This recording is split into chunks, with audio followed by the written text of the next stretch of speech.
Merci, Madame la députée de Oosthuizen. Je cède maintenant la parole à Monsieur le député de Crispin-Aliaga.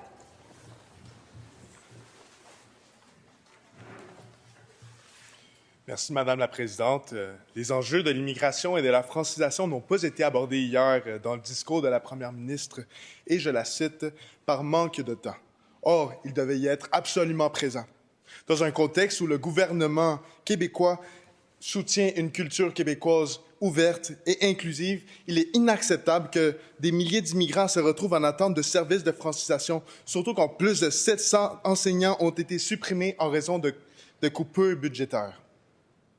Dans notre province, la langue française est un pilier fondamental de notre culture et il est crucial que nos immigrants puissent la maîtriser pour mieux s'intégrer et participer à la société.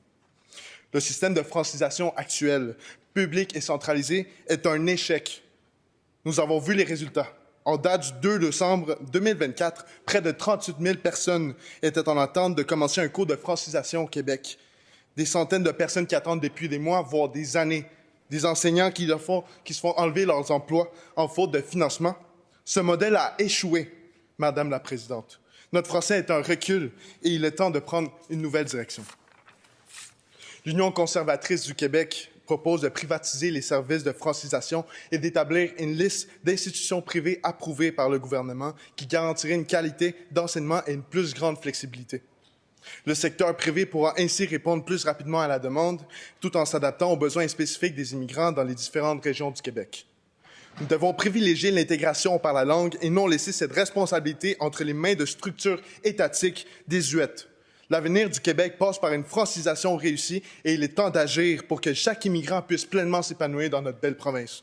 Alors, Madame la Présidente, quand est-ce que le ministre de l'Immigration, de l'Intégration et de la francisation et son gouvernement prendront enfin action sur la défaillance totale de ce système? Le Québec ne peut pas garder des milliers d'immigrants sur la touche qui veulent apprendre le français pour pouvoir enfin s'intégrer au marché du travail québécois. Merci.